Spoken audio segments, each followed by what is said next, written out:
ievadvārdus, un tad jau iesim uz priekšu, un droši vēl tie, kas pievienojas, neko nenokavēs visticamāk.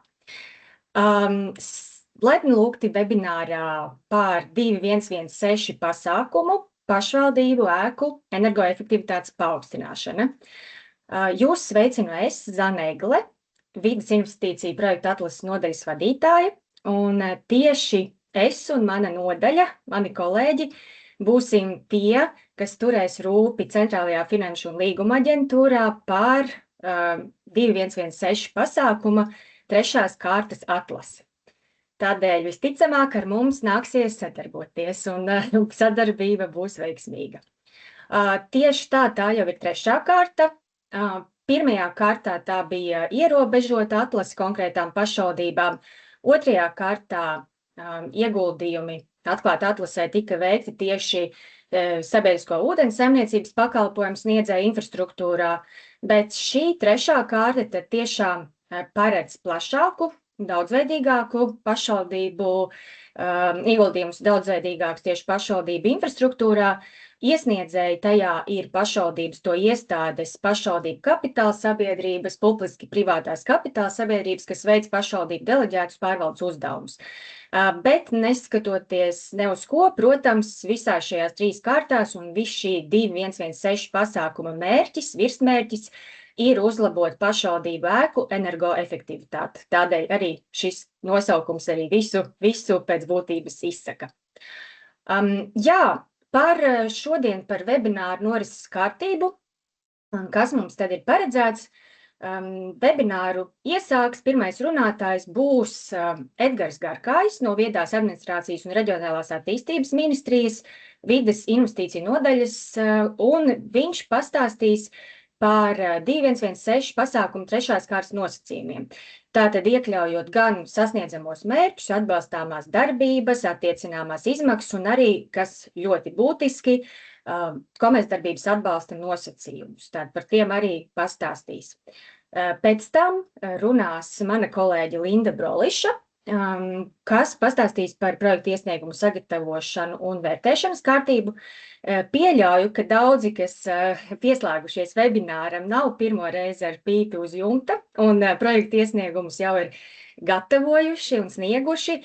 Tomēr, ņemot vērā, ka katrai atlasē ir savas nianses, es domāju, arī tādi pieredzējušākie projektu iesniegumu aizpildītāji un sniedzēji arī uzzinās ko jaunu, un tieši tādas nianses specifiskas, kas tieši šai atlasē raksturīgas.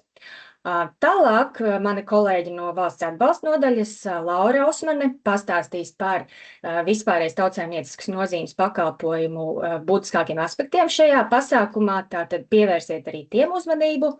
Un visbeidzot, tad paredzam jautājumus un atbildes, tātad pēc prezentācijām.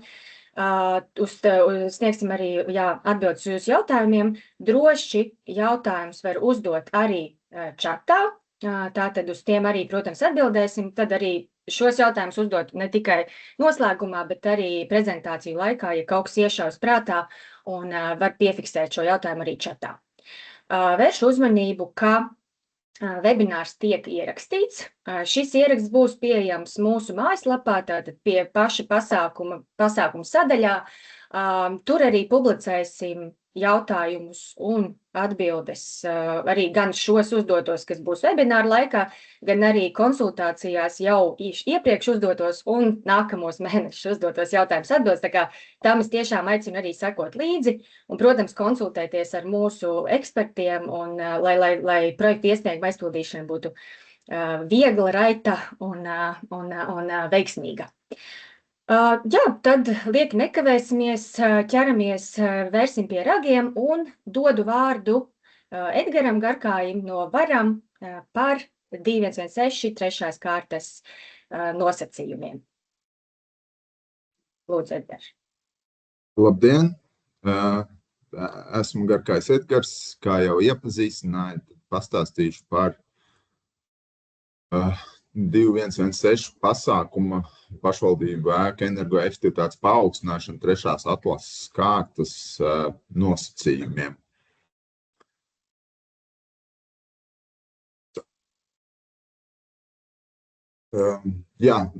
2026. gada 26. maijā tika apstiprināti attiecīgie ministra kabineta noteikumi par šī konkursa, un šobrīd ir izsludināta jau atlase, un kas būtu pats svarīgākais, tā kā iezīmēt šo investīciju mērķi, un šis investīcijas mērķis ir uzlabot pašvaldību ēku un ar tām tieši saistītās infrastruktūras energoefektivitāti, lai samazinātu ikgadējo primāro enerģijas patēriņu un ietaupītu enerģiju, ieviešot efektīvākos pasākumus pašvaldību ēku energoefektivitātes un siltumnotības uzlabošanai. Kas ir būtiski pateikt, ka šīs investīcijas nav ļoti atšķirīgas no iepriekš īstenotajām varam atbildības jomas programmām pašvaldību ēku sektora energoefektivitātes uzlabošanai. Tomēr ir zināmas iezīmes, ko nosaka arī kopējais Eiropas regulējums. Un šīs atlases kārtas papildu mērķis, var teikt, ir virzību uz gandrīz nulles enerģijas ēku un bezemisiju ēku līmeņa sasniegšanu, kas tad izriet arī no direktīvām, no direktīvas 2023/1791 par energoefektivitātes 6. panta pienākumiem publiskajam sektoram, kā arī no direktīvas 2024/1275 10. un 14. panta prasības, kas ir prasības ēkām uzstādīt piemērotas saules sistēmas un tā skaitā integrēt ēkās bezemisiju mobilitātes dažādas pasākumus.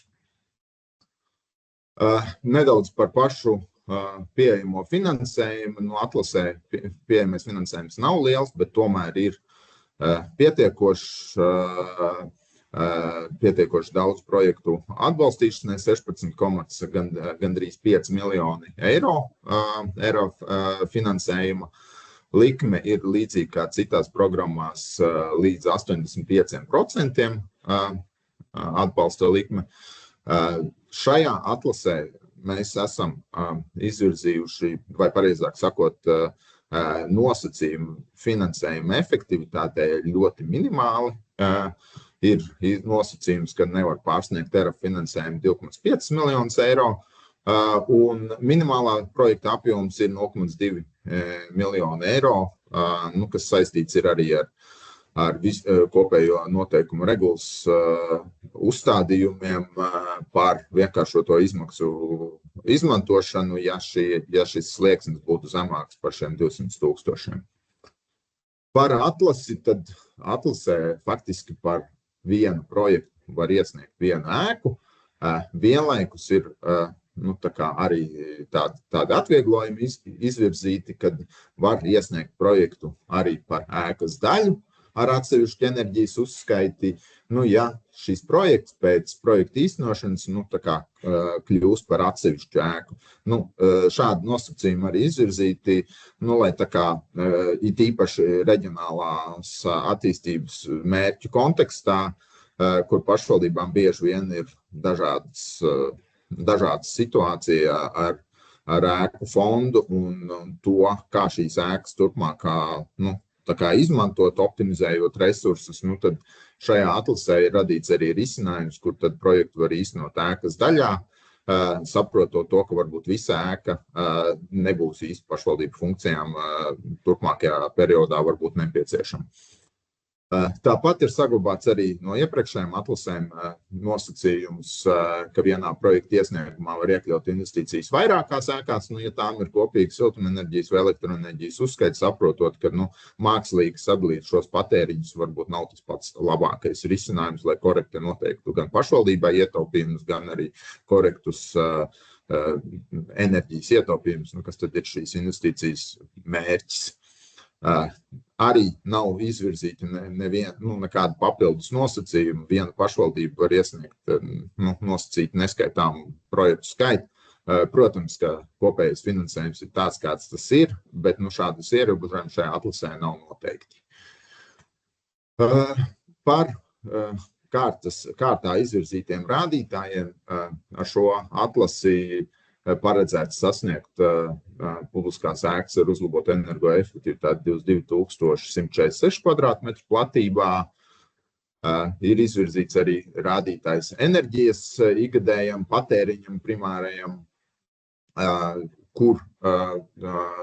lai šo rādītāju vieglāk būtu monitorēt, tad ir izvirzīts papildu nosacījums, ka šis rādītājs tiek sasniegts, ja tiek sasniegts konkrēts ietaupījums, kas ir vismaz 1030 MWh gadā apmērā. Ir papildu nacionālais rādītājs, lai tā kā monitorētu atjaunīgo energoresursu virzību, uzstādītā atjaunīgos energoresursus izmantojuši enerģiju papildu ražošanas jauda.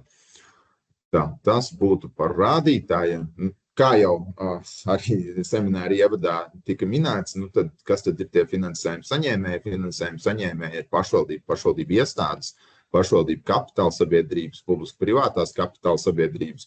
Ar to nosacījumu, ka ēkā vai ēkas daļā tiek pildīti pašvaldības deleģētie pārvaldes uzdevumi.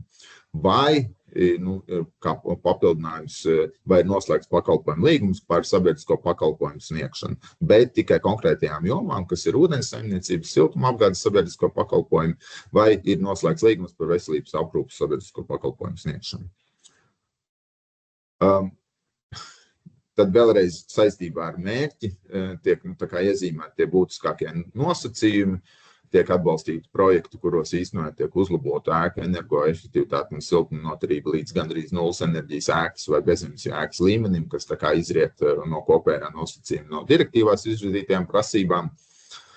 Plānotais kopējais primārās enerģijas pēc projekta īstenošanas ir nemazāks kā 30% gadā, kas arī izriet no kopējo noteikumu regulas nosacījumiem un finansējumu iezīmējumu, kā arī ēkām, kur kopējā iekštelpu platība pārsniedz 250 kvadrātmetrus, tiek uzstādīts piemērots saules enerģijas iekārtas. Šie te būtiskākie nosacījumi. Jau esam paspējuši gan dažādos komentāros un komunikācijā ar sociālajiem partneriem, tādu jautājumos esam saskārušies ar to, ka gandrīz nulles enerģijas ēkas līmenim pēc MK noteikuma numur 222 noteikuma apstiprināšanas, kas mainīja gandrīz nulles enerģijas ēkas klasifikācijas prasības par izmantoto terminoloģiju, tad es šajā seminārā arī vēlreiz uzsveru, ka atlasē ir pieļaujams sasniegt arī gandrīz nulles enerģijas atjaunotas ēkas līmeni, kas tā kā ir jaunais izvirzītais līmenis, kas tiek paredzēts tieši atjaunošanām un pārbūvēm, un tieši par ko tad arī ir šī atlase, jo šajā atlasē tieši atjaunošanas un pārbūves projekti tiks atbalstīti. Un kas tad ir šis gandrīz nulles enerģijas atjaunotas ēkas līmenis? Tas ir tāds līmenis, kur ēkas apkurei nepieciešamā enerģija nepārsniedz C klasi, vismaz vai ēkas primārās enerģijas un ēkas primārās enerģijas neatjaunojamās enerģijas patēriņš nepārsniedz C klases līmeni. Protams, ja projektos tiks sasniegts esošais terminoloģijas līmenis, kas ir nosaukts tādā pašā nosaukumā gandrīz nulles enerģijas ēka, protams, arī tad projekti tiks atbalstīti. Un, protams, arī tādā veidā tiks sasniegt lielāku ietaupījumu un būs lielākas iespējas kvalificēties šim atbalstam konkursu gadījumā. Kādas tad ir šajā atlasē atbalstāmās darbības? Atbalstāmās darbības ir līdzīgas kā iepriekšējos konkursos, visa veida atjaunošanas un pārbūves darbi, kas saistīti ar energoefektivitātes pasākumu ieviešanu.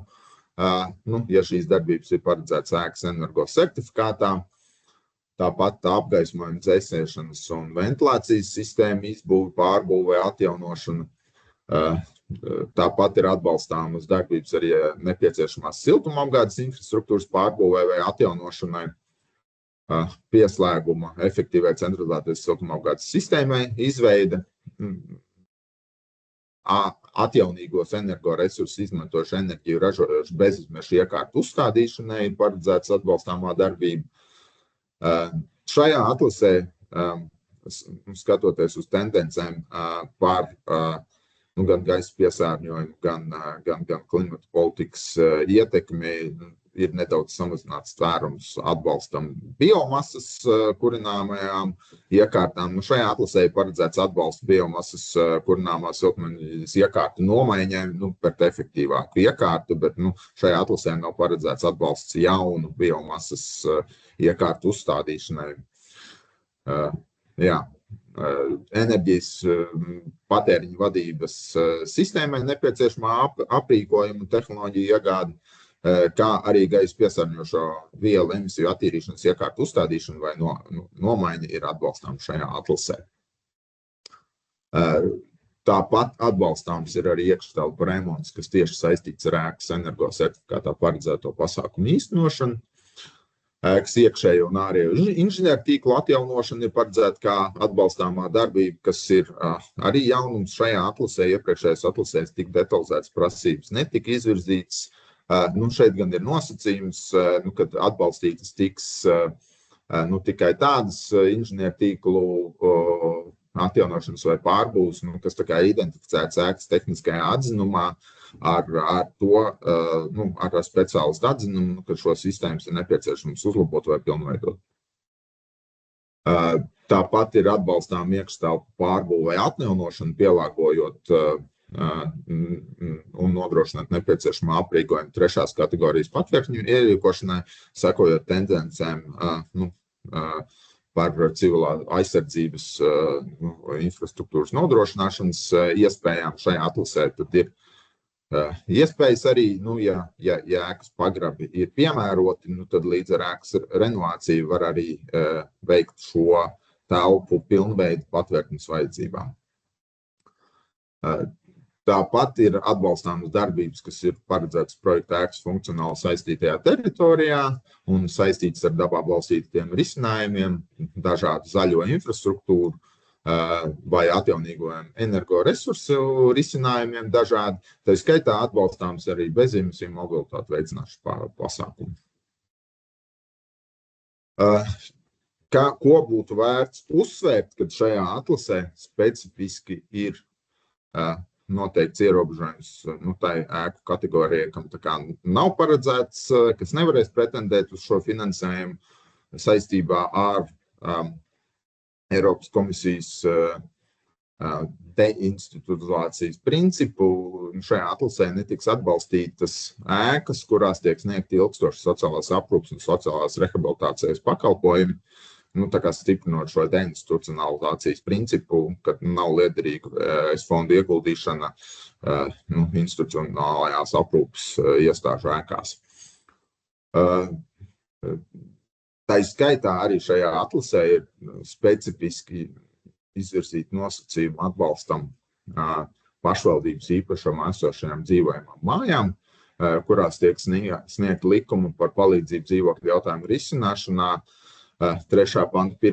un 2. punktā noteikti palīdzības veidi, izņemot specifiskas likumā ietvertās sadaļas, kuras tā kā būtu klasificējums kā komercdarbības atbalsts, un tas ir likumā 3. nodaļā, kas ir paredzēti kvalificētiem speciālistiem, un tā skaitā arī 15. pantā minētajām citām personu kategorijām, kuras tā kā nav ietvertas likuma tvērumā.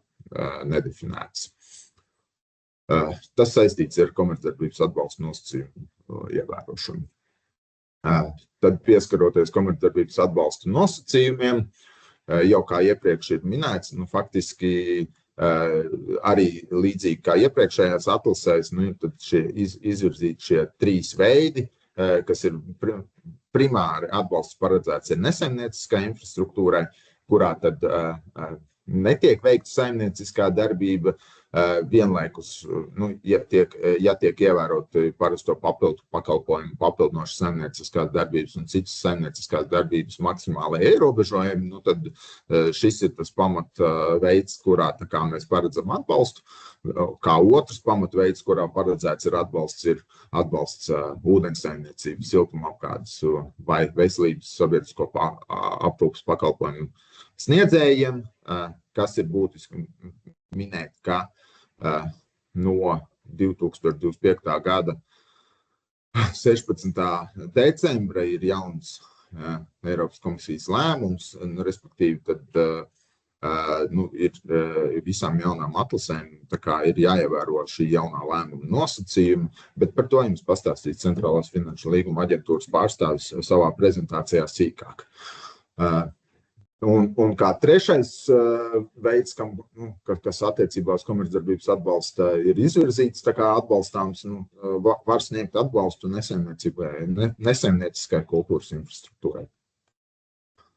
Nedaudz sīkāk par papildinošu saimniecisko darbību, papildu pakalpojumiem un citu saimniecisko darbību, kas tā kā ir būtiski nesaimnieciskajos projektos par ēkas vai ēkas daļu, kurā netiek veikta saimnieciskā darbība, saprot ēku vai ēkas daļu, kurā vismaz 80% no kopējās gada jaudas platības laika vai finanšu izteiksmē izmanto pārvaldes funkciju un pārvaldes uzdevumu īstenošanai. Un tikai līdz 20% no kopējās gada jaudas papildinošas saimnieciskās darbības īstenošanai, papildu pakalpojumu sniegšanai, un kurā nenotiek nekāda cita saimnieciskā darbība. Vienlaikus arī netiek sniegti no atbalsta izslēgtie ilgstošas sociālās aprūpes un sociālās rehabilitācijas pakalpojumi. Respektīvi, ja šajos nosacījumos ēka ietilps, tad viņa var kvalificēties atlasēji kā nesaimnieciskais projekts pārvaldes uzdevumu īstenošanai. Kas ir būtiski gadījumā, ja tomēr absolūti nelielā apjomā šie cita saimnieciskā darbība vai ilgstošas sociālās aprūpes un sociālās rehabilitācijas pakalpojumi ēkā tomēr tiek sniegti, tad šo ēkas daļu neiekļauj projekta iesniegumā un izmaksas finansē no līdzekļiem, kuriem nav saņemts nekāds komercdarbības atbalsts. Ņemot vērā, kad ir specifiski uzsvērta šī izslēgtā daļa, tad arī ir precizēta atlases kārtas nosacījumi, tā skaitā metodiskie norādījumi par parasto papildu pakalpojumu un papildinošu saimnieciskās darbības kontroli un uzraudzību, kurā tad ir specifiski arī precizēts veidnes, kurā tad ir atzīmētas arī iespējas norādīt šo ilgstošu sociālo aprūpi un sociālo rehabilitāciju. Ja šāda funkcija ēkā nav, tad principā nosacījumi nav mainījušies no iepriekšējām atlasēm.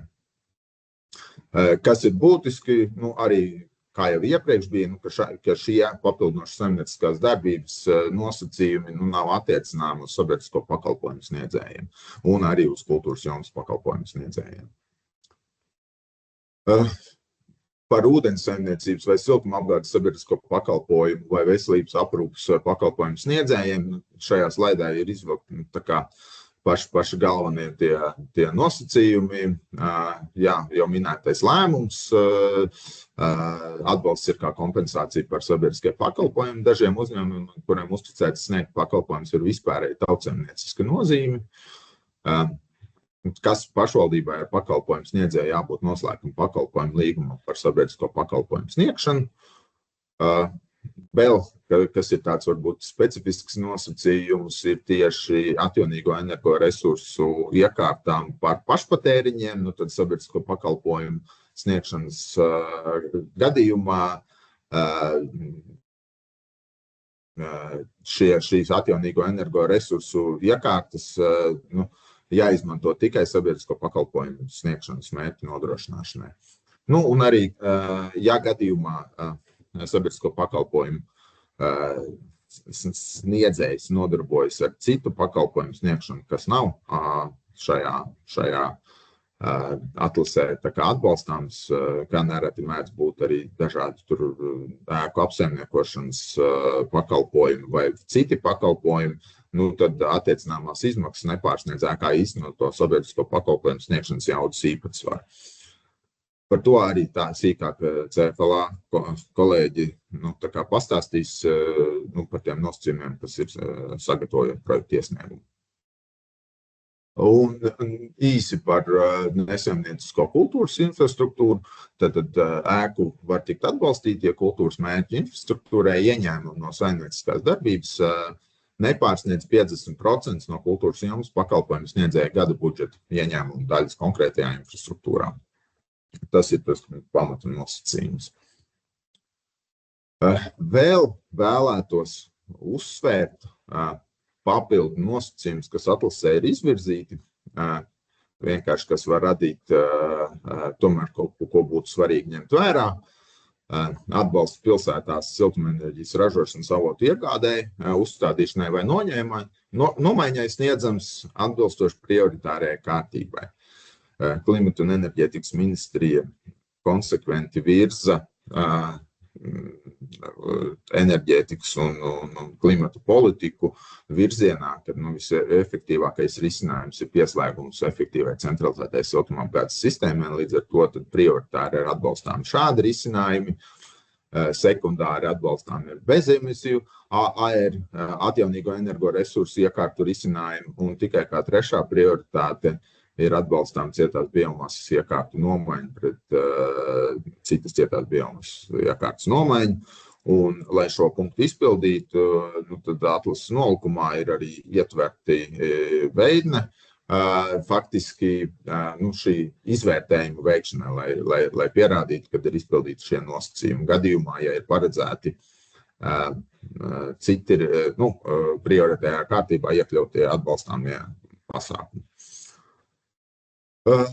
Kas vēl ir būtiski, es jau pieskāros iepriekš, ka atjaunīgo energoresursu iekārtām ir jāizpilda pašpatēriņa nosacījumi, lai nodrošinātos, ka nav risku kopumā pārsniegt komercdarbības atbalstu. Respektīvi, pārsniedzot pašpatēriņa nosacījumus, faktiski var iestāties nelikumīgs komercdarbības atbalsts, respektīvi pārdodot saražoto elektroenerģiju tirgu un par to iegūstot ienākumus. Līdz ar to tad, ir uzlikts šis nosacījums tāds, ka šīs atjaunīgās energoresursu iekārtas ir jāplāno ne vairāk kā pilna pašpatēriņa nodrošināšanai. Lielākoties gadījumos tas izpildās, bet ir kaut kādi gadījumi, kad var būt kaut kāda funkciju maiņas rezultātā. Šis pašpatēriņš var gadīties kā šķērslis, un tad ir rūpīgi jāsako šī pašpatēriņa izpildēji projektu pēcdraudzības periodu laikā. Kas ir arī nosacījums jau arī no iepriekšējās atvesļošanās noturības mehānismu ietvaros, ir vēlākais līdz noslēguma maksājuma pieprasījuma iesniegšanai jāsagatavo plānotā enerģijas ietaupījuma ilgtermiņa uzturēšanas plāns, kas tā kā faktiski ir atvieglojums pašvaldībai tā kā pareizi eksploatēt ēku, jo šajā dokumentā faktiski ir norādīti tie risinājumi un darbības veicams, lai šis ietaupījums tā kā tiktu sasniegts un nebūtu pēc tam kaut kādas šaubas par ieguldījumu efektivitāti. Vēl ko vēlētos šajā prezentācijā uzsvērt ir, šie nosacījumi arī nav būtiski mainījušies, bet ir S-fondu programmās jāievēro nenodarīt būtisku skaitējumu horizontālā principa nosacījumi. Tad jau līdzīgi kā iepriekšējās programmās ir paredzēti, lai īstenojot projektu būtu atbilstoši elektronisko un elektronisko iekārtu atkritumu apsaimniekošanu, lai būtu atbilstoši asbests saturošo materiālu, apstrāde un transportēšana, tāpat, lai būtu izmantot labākie pieejamie tehniskie risinājumi trokšņu, putekļu un piesārņojumu emisiju samazināšanai. Protams, tas atkarīgs ir no konkrētās projekta ieceres un darbībām, kas tiek veiktas. Tāpat tās arī vismaz 70% no nebīstamo būvgrūžu un ēku nojaukšanas atkritumu sagatavošanā, atkal izmantošanai, pārstrādē un citu materiālu reģenerācijā jānodrošina. Tāpat tās ir izvirzīts nosacījums būvniecības procesa laikā, ka tiks ievērotas prasības par koku ciršanas aizliegumu putnu ligzošanas periodā. Tādā veidā harmonizējot projektu īstenošanu ar apkārt esošo vidi. Īsumā es visus galvenos nosacījumus atlasē esmu ieskicējis. Protams, gaidīšu un labprāt atbildēšu uz jūsu jautājumiem, jo tādi noteikti ir radušies. Paldies! Paldies, Edgar. Patiesi jau ir 3 jautājumi čatā, tā kā iepazīsties. Mēs ejam uz priekšu, bet noteikti atbildēsim uz jautājumiem arī čatā vēlāk. Un Linda, lūdzu, dod tev vārdu tagad par projektu iesniegumu aizpildīšanu. Jā, tūlīt nošērošu prezentāciju.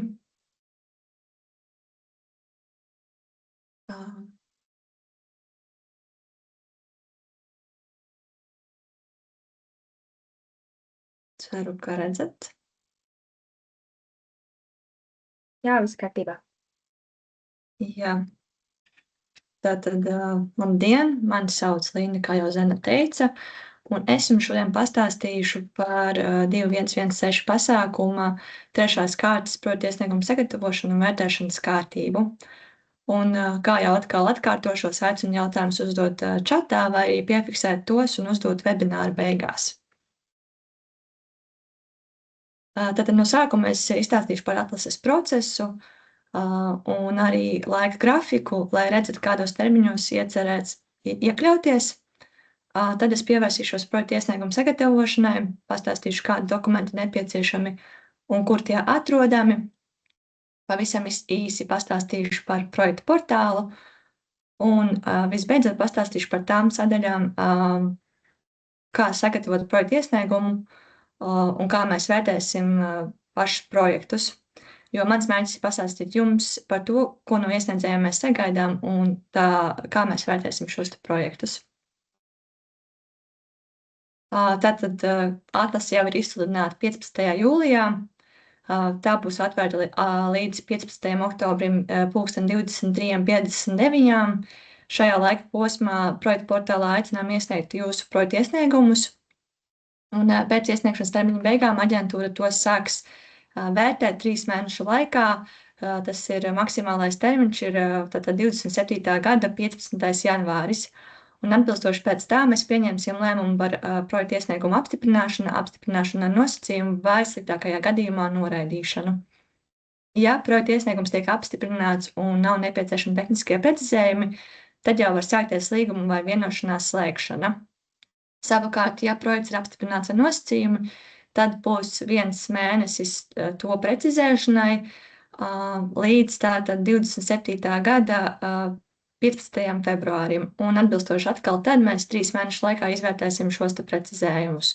Un beigās pieņemsim šo lēmumu vai līgumu vai vienošanos par tā slēgšanu. Vēršu uzmanību, ka ir lietoti vārdiņi līdz. Tātad tas ir maksimālais termiņš, un mēs pēc iespējas ātrāk centīsimies šos projektus izvērtēt un pieņemt lēmumus. Visa nepieciešamā informācija projektu iesniegumu sagatavošanai ir pieejama Centrālās finanšu līguma aģentūras tīmekļa vietnē. Tur ir norādīts gan iesniegšanas termiņš, gan arī vērtēšanas termiņš, arī kas ir iesniedzēji. Tāpat arī projekta atlases dokumentācija, kas ir ļoti būtiska, aicinu ar to iepazīties, kas uz jums ir attiecināms un kas nav. Tāpat arī būs kontaktinformācija ir norādīta, kur jūs varat sazināties ar mums un uzdot sev interesējošos jautājumus. Un arī būs pievienots webinārs, tās prezentācijas un tad webināra ieraksts. Svarīgi atcerēties, jā, ka tātad termiņš ir 15. oktobris. Tātad par pašu projektu portālu pievērsiet uzmanību, ka projektu portālā lapa ir 21 līdz 27. gadam. Un tātad saiti var uzspiest gan tātad mūsu mājaslapā, gan arī šeit prezentācijā. Jā. Tātad šis ir tas pats projektu portāls. Skaidri redzams, ka dominē zilā krāsa. Un tātad jūs varat uzspiest uz aktīvajām saitēm un arī šeit tātad tikt iekšā. Bet tā kā jūs esat diezgan, man liekas, pieredzējuši projektu iesniedzējus, par to jums daudz nestāstīšu. Un arī šeit ir, ja gadījumā vēl neesat projekta portālā e-vides lietotāji, tad visa informācija šeit ir norādīta soli pa solim. Un jā, to tad jūs varat arī pēc tam prezentācijā apskatīties. Tad ķersimies klāt par projektu iesniegumu sagatavošanu. Šeit soli pa solim var redzēt arī, kā tad jūs iesniegsiet šo projektu iesniegumu sagatavošanai. Un tad šeit ir kopsavilkums, kā izskatās pats projektu iesniegums. Vēršu uzmanību jums uz mazajiem šiem te lietotāju palīgiem, it sevišķi uz šīm te jautājumu zīmēm, jo vairs nav tāda aizpildīšanas metodika, bet visa informācija ir norādīta zem šīm jautājumu zīmēm, uz kura jūs uzspiežat, un tad arī parādās šī informācija, ko no jums mēs sagaidām. Tāpat arī ir kontrols loks, kurā jūs redzat šo te laika atskaiti, kāds ir pieejamais laiks līdz projekta iesniegšanai. Ir arī ikona printers, kur jūs varat izveidot drukas versiju, ja tas ir nepieciešams. Un vērš uzmanību arī tam, ka ir šī zīme kontrole, pārbaudiet, vai jūsu tad ierakstītā informācija tiek saglabāta. Tad ķeramies klāt pie projekta iesnieguma sadaļām. Šī ir sadaļa darbības. Izmantojot funkciju pārvaldīt, izvēlas projekta iesniegumā darbības no pasākuma definētajām darbībām, veicot atzīmi izvēlēties. Tad apakšsadaļā izvēlās arī rādītājus, kurš attiecas uz konkrēto darbību. Īstenošanas grafikā norāda atbilstošo īstenošanas periodu. Un runājot par budžeta pozīciju, tad tā ielasās automātiski no sadaļas budžeta kopsavilkums, kur aicinu jums tieši tad norādīt šīs darbības, uz ko ir attiecināma šī izmaksu pozīcija. Kā arī, protams, ļoti būtiski ir pievienot horizontālā principā atbilstošās darbības. Un vēl es vēlos likt uzsvaru uz to, ka aicinu neveidot apakšdarbības, jo tās jau šobrīd ir ļoti detalizēti norādītas, un tas atvieglos darbu gan jums, gan mums. Jo arī sevišķi, ja būs kaut kas jādzēš ārā, lai nepazūd kaut kāda informācija vai, piemēram, tās pašas horizontālā principa darbības. Tātad projekta darbībām ir jābūt atbilstoši ministra kabineta noteikumiem, ko Edgars jau minēja. Tām ir jābūt pamatotām un ar precīzi sasniedzamu rezultātu. Būtiski, ka tās ir pamatotas arī ar pašvaldības attīstības programmu un investīciju plānu. Ja ir veiktas kaut kādas aktivitātes pirms līguma vai vienošanās slēgšanas, tad tās lūdzu norādīt un norādīt arī uzsākšanas datumu. Vērš uzmanību, ka tad attiecināmas izmaksas ir no 23. gada 1. janvāra. Vēl ir, ja ir izsludināts iepirkums, tad aicinu norādīt arī tīmekļa vietni, kā arī pamato par bezemisijas mobilitātes un piemērot saules enerģiju iekārtu nosacījumu izpildu projekta ietveros. Un, ja projekts tiek īstenots kartē norādītajā plūdu riskām atbilstošajā teritorijā, tad ir jāpamato, kā šī atbalstāmā infrastruktūra tiks pasargāta. Un šeit arī norādīta saite, kur jūs varat uzspiest un apstīties, vai jūsu īstenošanas vieta ir atbilstošajā teritorijā. Un vēl būtiski ir, kad ir jāpievieno viena vispārīgā horizontālā principā, tātad vienlīdzība, iekļaušana, nediskriminācija un pamatiesība ievērošana darbība, jo tas ir obligāts nosacījums. Un arī sniedziet lūdzu pamatojumu aprakstā.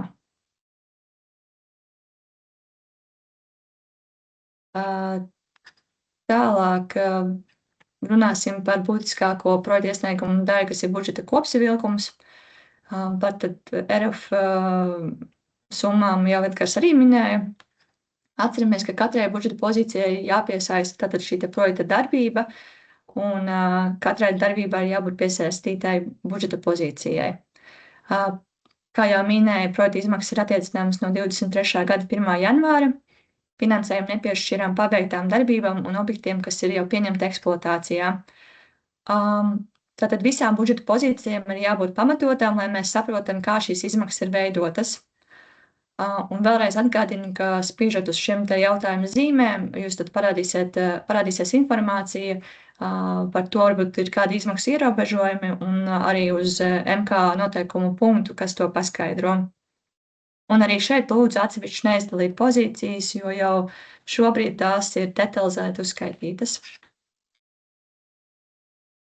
Atcerieties pievienot arī PVN, ja tas nav atgūstams, tas tā kā attiecas vairāk uz pašvaldībām un to iestādēm.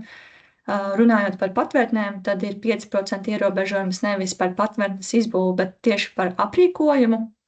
Savukārt šis 30% ierobežojums atjaunīgajiem energoresursiem ir nevis tikai par iekārtām, kas ir šī 623 pozīcija, bet iekļauj arī sevi centralizētā siltumapgādes pieslēguma izmaksas, kas ir pozīcija 7515, un cietās biomasas kurināmā iegādes, piegādes uzstādīšanas un ieregulēšanas izmaksas, kas ir pozīcija 626. Tad par funkcionālo teritoriju, tātad tur arī ir 10% ierobežojums, un tās visas izmaksas sevi ietver tātad apakšpozīcijas zem pozīcijas 754.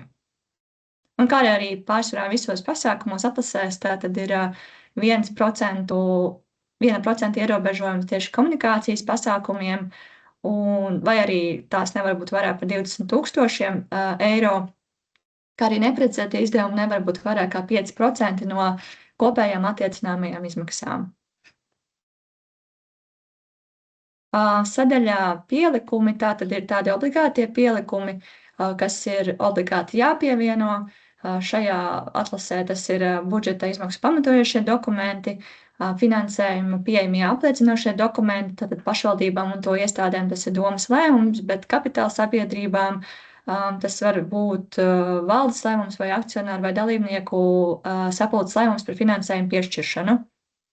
Tad vēl obligāts ir ēkas vai ēkas energosertifikāts, un arī šis te plānotās enerģijas ietaupījuma ilgtermiņa plāns, par ko jau arī pastāstīja Edgars. Un tad seko vēl šie tie papildi pielikumi, kuriem arī jāskatās, vai šie pielikumi ir attiecināmi, un tie arī jāpievieno projekta iesniegumā.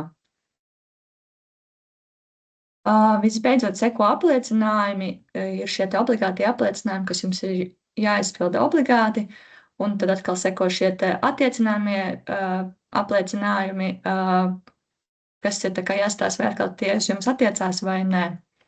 Un tad beigās spiediet pogu, kontrolas pogu pārbaudīt, un caur pogu iesniegt, jūs iesniegsiet projektu iesniegumu, un tad arī mainīsies status no sagatavošanas uz iesniegšanu, un arī vērš atkal uzmanību, ka tas maksimālais iesniegšanas termiņš ir šā gada 15. oktobris, 23:59, un aicinu to nedarīt pēdējā brīdī, jo pēc tam vairs neko nevarēs precizēt.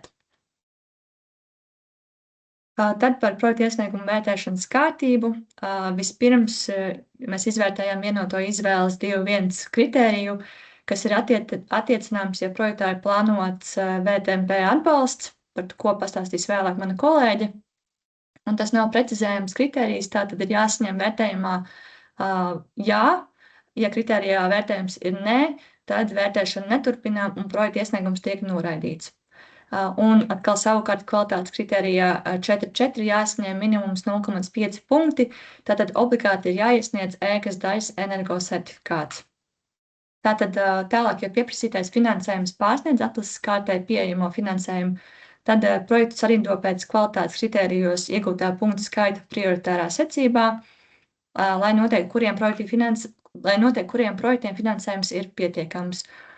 Un šo te secību varat redzēt arī slaidā. Tas ir noteikts atbilstoši tātad atlases nolikumā noteiktajam. Un pēc rindošanas tiem projektiem, kuriem nebūs pietiekams finansējums, vērtēšana neturpina un tiek pieņemts lēmums par projektu iesniegumu noraidīšanu.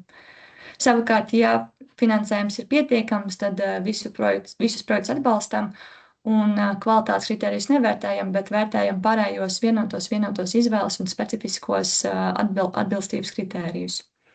Beigās pieņem šo te lēmumu par projektu iesniegumu apstiprināšanu vai apstiprināšanu ar nosacījumu. Vēl par 2.1 vienoto izvēles kritēriju sadaļā apliecinājumi ir jāiesniedz apliecinājums, ka projektu iesniedzējs neatbilst grūtībā nonākuši saimnieciskās darbības veicēju pazīmēm un pašvaldībām un to iestādēm, ka projektu iesniegšanas brīdī neatrodas finanšu stabilizācijas procesā. Savukārt par 4.4 kvalitātes kritēriju, tātad energosertifikātam ir jāatbilst šiem te 222. ministru kabineta noteikumiem, vai arī tam ir jābūt pievienotam pamatojumam par energosertifikāta spēkā esošajām prasībām, var izvēlēties arī Centrālās finanšu līguma aģentūras nolikumu 7. pielikumu kā paraugu, ja šis energosertifikāts ir izstrādāts pirms šī 26. gada 19. jūnija. un arī jāiesniedz pārskats par ēkas energo certifikāta aprēķinos izmantotajām ievadatu vērtībām. Vērš arī uzmanību, ka šie pielikumi būs arī jāreģistrē, jāpievieno pēc projekta iesnieguma apstiprināšanas būvniecības informācijas sistēmā, lai tie būtu oficiāli dokumenti. Un vēl par 4 kvalitātes kritēriju, tad šeit var iegūt arī 1 punktu. Tātad ir jābūt izstrādātam šim te ēkas vai ēkas daļas energo certifikātam, un visām būvniecības darbībām projekta iesnieguma iesniegšanas brīdī ir veikta būvvaldes atzīme par projektēšanas nosacījumu izpildi būvatļaujā, apliecinājuma kartē vai paskaidrojuma rakstā, vai arī ir iesniegta izziņa, ka šādas atzīmes nav nepieciešamas. Tālāk seko kvalitātes kritēriju, kuros var iegūt papildus punktus. Tie ir nozīmīgi tad, kad ir konkurss. Tātad 4.1 projekta efektivitātes kritērijs ir nosakāms pēc norādītās formulas. Pievērsiet uzmanību, kā tieši tiek veikta nopaļošana, jo tas ir nozīmīgi.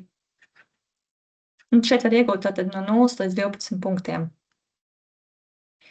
Tad ir kvalitātes kritērijs 4.2, kas ir projekta atjaunīgo energoresursu kritērijs, un tad šeit skatās uzstādāmā kopējā atjaunīgo energoresursu enerģijas papildu ražošanas jaudu, var iegūt no 0 līdz 2 punktiem, un arī šeit ir nozīmīga nopaļošana. Un arī ir šis te kvalitātes kritērijs 4.3, kas ir projekta ēkas vai ēkas daļas izmēra kritērijs, un tad šeit skatāmies iekštelpu platību, un mēs to pārbaudīsim ar kadastrā tad sniegto informāciju. Un šeit var iegūt 0 vai 2 punktus. Kam vēl ir jāpievērš uzmanība aizpildot projekta iesniegumu? Kā jau arī Edgars norādīja, ka gandrīz visām atbalstāmajām darbībām ir jābūt norādītām energo certifikātā, vai arī tām ir jābūt pamatotām ar citiem pielikumiem, izņemot tikai pāris, kas ir, piemēram, komunikācijas pasākumi un tur HP darbības. Vēršu uzmanību, kā jau arī Edgars minēja, ka prioritāri ir uzsvars uz tātad siltumapgādē pieslēgties efektīvai centralizētai siltumapgādes sistēmai. Tad šādā gadījumā prioritārās kārtības izvērtējums nav nepieciešams, tomēr ir nepieciešams šī te operatora apliecinājums, ka siltumapgādes sistēma ir tātad atbildīs efektīvai centralizētai siltumapgādei, un šo te sastādīto sarakstu varat arī apstīties mūsu mājaslapā. Tad, ja projekts tiek īstenots valsts pilsētā vai novadpilsētā un plānos uzstādīt arī šos te atjaunīgos energoresursus, iekārtas, tad arī nav nepieciešams prioritārās kārtības izvērtējums, ja ir operatora apliecinājums, ka attālums no projekta ēkas ārsienas tuvākā punkta līdz centralizētās siltumapgādes tīkliem vai tuvākajai iespējamai pieslēguma vietai tā pārsniedz 20 metrus. Un tad atbilstoši arī ir šis te kritērijs par to, kad ir jāiesniedz iekārtu tehniskā specifikācija, un šim te pašpatērijam ir jābūt 100%. Un tad, ja tiek uzstādīta šie te cietā biomasas apkurses iekārta, tad obligāti šis te prioritārās kārtības izvērtējums. Tātad, ja projektā tiek plānota 3. kategorijas patvērtnes ierīkošana, tad ir nepieciešams valsts ugunsdzēsības un glābšanas dienesta novērtējums par ēkas pagrabstāva atbilstību.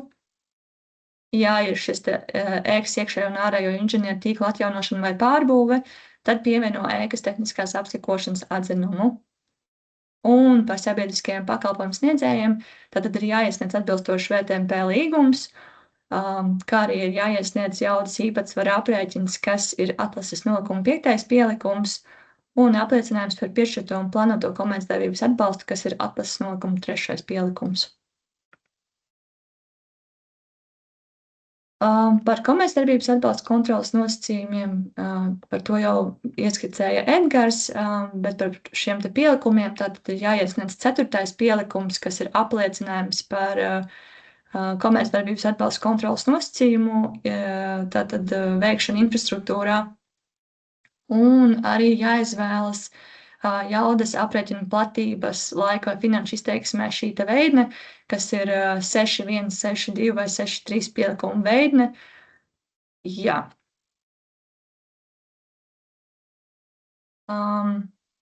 Tā kā bieži mēs sastopamies projektu iesniegšanā ar nelielām problēmām tieši saistībā ar horizontālo principu darbībām, tad šeit esmu ieskicējusi tās darbības, kas ir jāpievieno sadaļā darbības, un ko mēs gaidām aprakstos no jums.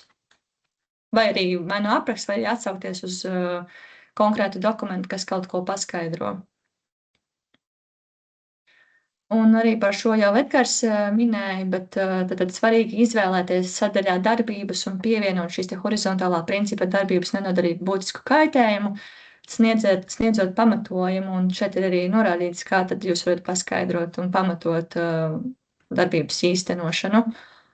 Un arī tātad arī specifiskais atbilstības kritērijs nosaka to, kad ir jāiesniedz šis plānotās enerģijas ietaupījuma ilgtermiņa uzturēšanas plāns.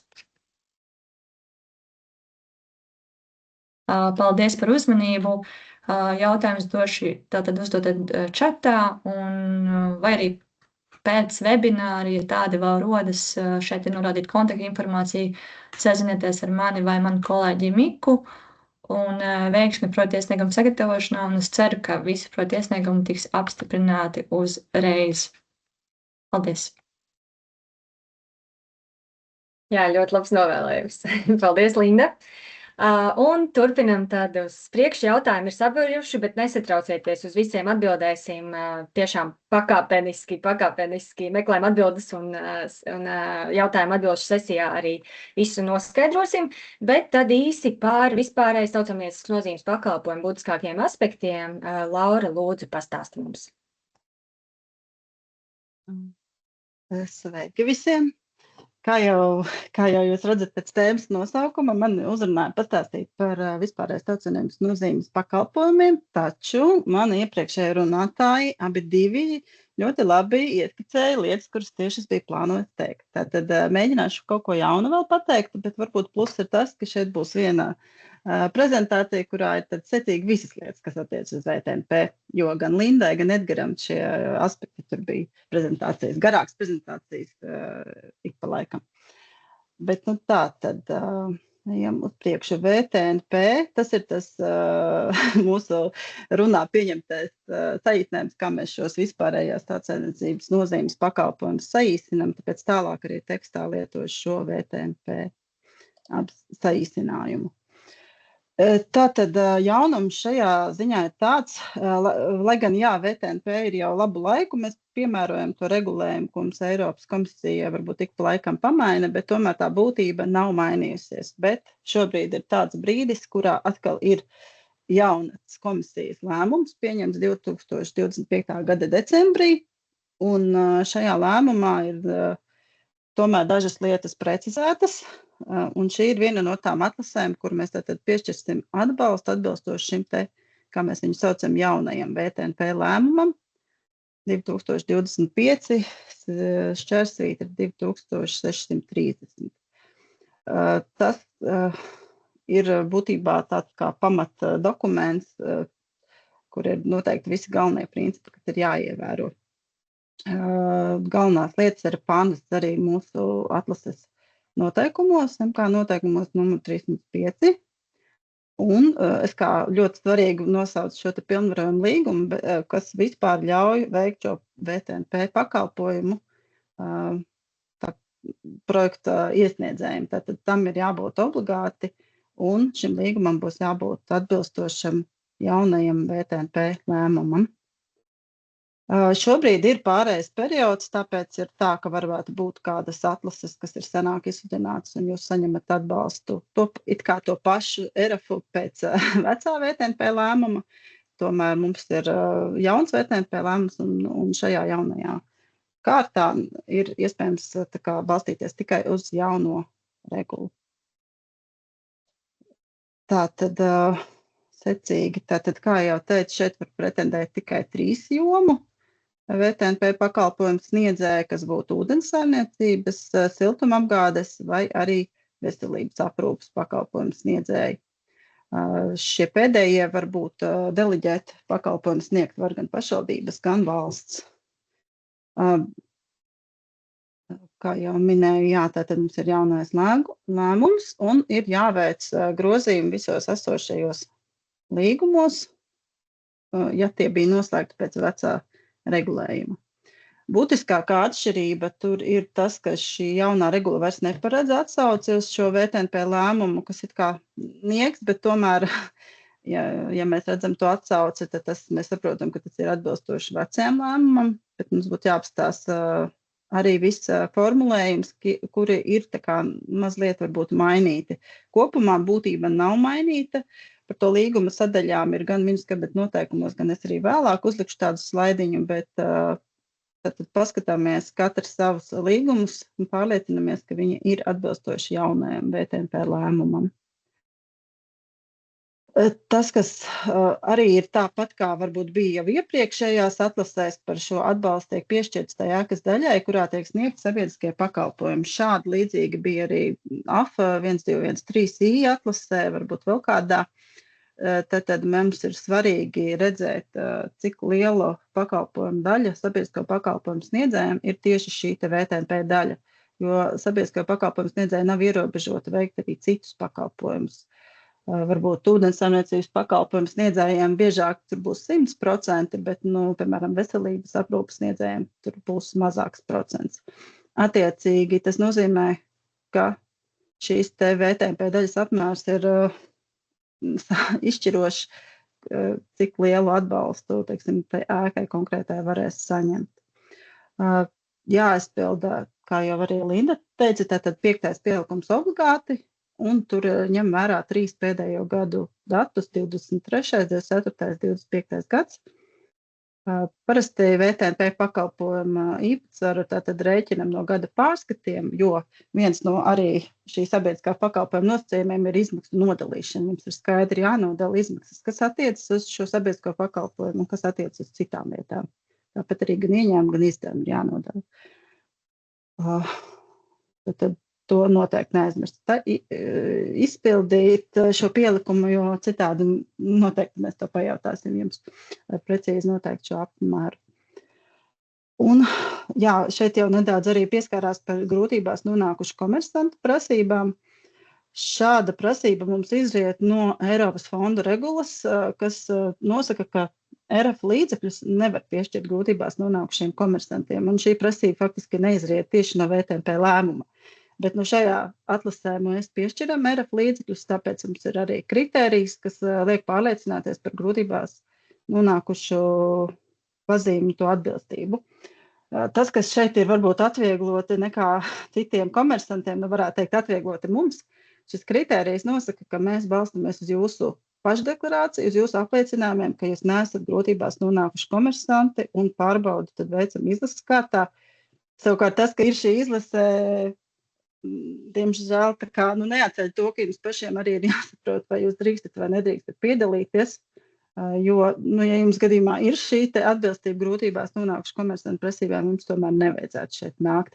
Bet tā kā mēs zinām, ka pārsvarā šiem uzņēmumiem nav šādu problēmu, tad arī tomēr esam atļaujušies šo pašdeklarāciju ieviest arī tieši uz sabiedrisko pakalpojumu sniedzēju uzņēmumiem.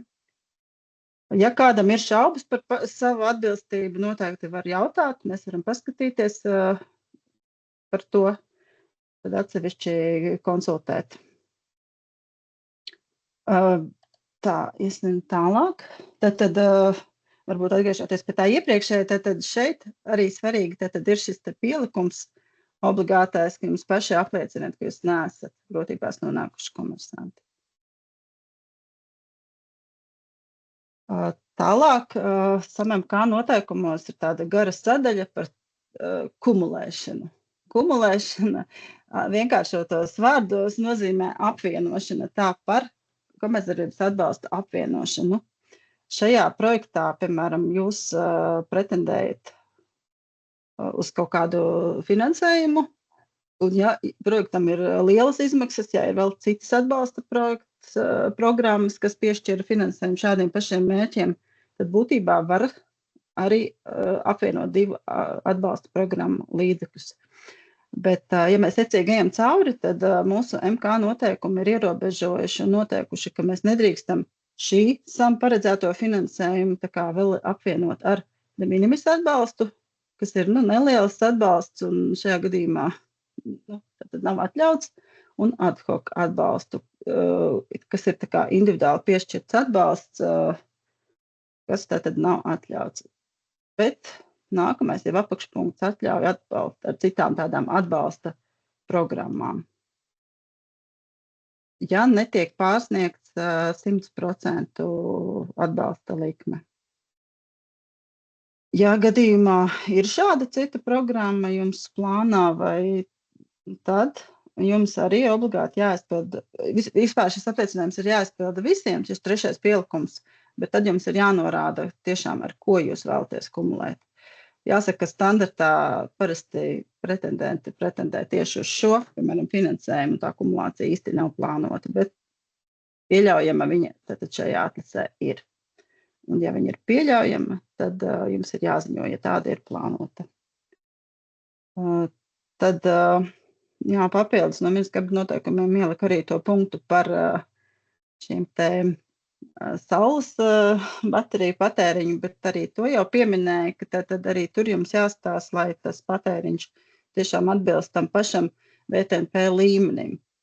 Jūs drīkstat tikai tādā apmērā viņas šeit iekļaut projektā, kas atbilst tam jūsu īpatsveram, VTNP pakalpojumu īpatsveram. Tā kā uzmanīgi skatāties, lai mēs, cik daudz, ko mēs varam iekļaut projektā.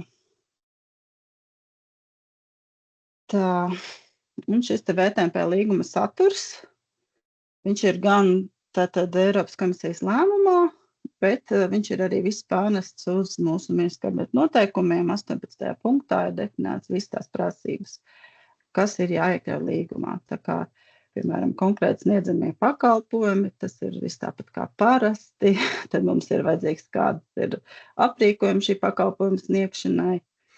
Mums ir jāsaprot līguma termiņš. Arī šeit būtībā nav mainījušies, ir šie paši 10 gadi, kā līdz šīm. Un tad sabiedrisko pakalpojumu sniegšanas teritorija noteikti jānorāda, ekskluzīvo īpašo tiesību būtība un tad kompensācijas mehānisms. Varbūt šajā punktā tad ir kādas lielākas izmaiņas, jo mēs vienmēr tieši atgriezamies uz šīs te atlīdzības vai kompensācijas sadaļām, kurās varbūt nav korekti viss uzrakstīts. Bet īsumā ir doma tāda, ka mēs tas, kurš uzliek šo pilnvarojumu darīt kādu pakalpojumu, var kompensēt tās izmaksas, kuras, teiksim, netiek iekasētas ar ieņēmumiem no pakalpojumu lietotājiem, un kompensācija tad ir tikai tajā apmērā, cik mēs neesam iekasējuši, plus neliela šī peļņa, bet mēs nevaram dot vienkārši naudu tikai tāpēc, ka tas ir mūsu pašvaldības uzņēmums, kas sniedz pakalpojumu. Bet šī kārtībai, kā mēs to pārbaudīsim, kā mēs skatīsimies, ko rēķināsim, ir tad jābūt jau noteiktā līgumā, vai cik bieži mēs to skatīsimies. Tas viss ir līgumā noteikts. Tā. Nu jā, un vairāk neko es nebiju sagatavojusi, bet es teiktu, ka gandrīz viss es jau dzirdēju arī iepriekš. Tā kā tas īsumā no manis viss. Paldies, Laura! Jā, būs arī daži jautājumi tev, tā kā paskaties čatiņā, bet es sākšu lasīt chronoloģiski no augšas, un tad atbildēsim arī uz arī Laurai, uz Lauru attiecināmos jautājumus arī. Tātad viens no pirmajiem jautājumiem bija, vai projekta ietvaros ir iespējams paredzēt pasākumus vides pieejamības uzlabošanai cilvēkiem ar dažādām vajadzībām, piemēram, lifta izbūvi. Ja šādas darbības ir atbalstāmas, to arī mums nosaka ministra kabineta noteikumi, ka darbības vides un informācijas piekļūstamības nodrošināšanai ir atbalstāmas projektā. Vai tam ir jābūt energosertifikātā, tad Edgars arī sniedz atbildi, ka vispārīgi nav, ja risinājums pats par sevi nesniedz enerģijas ietaupījumus. Piemēram, ja līdz ar uzbrauktuves izbūvi siltinu cokolu, tad darbībai ir jābūt energosertifikātā, jo tātad tas attiec uz tieši uz šiem pasākumiem, ar kuriem ir plānot sasniegt šo ietaupījumu. Nākamais jautājums, vai ir attiecināmas ēkas, kas ir pansionāts, kas tātad, vai ir atbalstām pansionāta ēku atjaunošana. Šīs atlases kārtas ietveros finansējumu nepiešķir šādām darbībām, jo, tātad tieši nepiešķir darbībām ēkās, kurās tiek sniegti ilgstoši sociālās aprūpes un sociālās rehabilitācijas pakalpojumi. Nākamais jautājums, vai ir kādi ierobežojumi, ja pašvaldība šajā kārtā vēlas virzīt administrācijas ēku, kura ir apvienota ar kultūras namu. Kultūras nams tiek izmantots arī sēdēm administratīvo funkciju nodrošināšanai.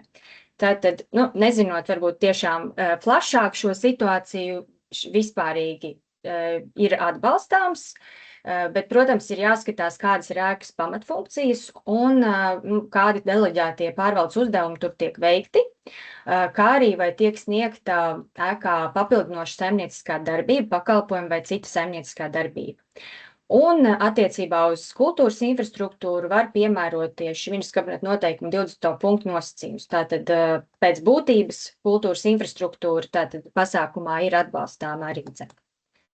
Nākamais jautājums radās par centralizēto apkuri, siltumapgādi. Tātad, ja ir līdz centralizētās siltumapgādes tīklam ir vairāk nekā 20 metri, kas ir arī noteikti nolikumā, šie 20 metri mums figurē šo iesniedzamo dokumentu sarakstā, un vai tad ir priekšroka dota tam, kam trase ir garāka, vai tam, kas paredz citu apkuras veidu? Pēc būtības ir tā, ka tas, ka siltumapgādes trase atrodas vairāk nekā 20 metru attālumā, pamato citu risinājumu nepieciešamību. Mums prioritāte ir tātad pieslēgšanās siltumapgādei, bet ja ir šis attālums lielāks, tad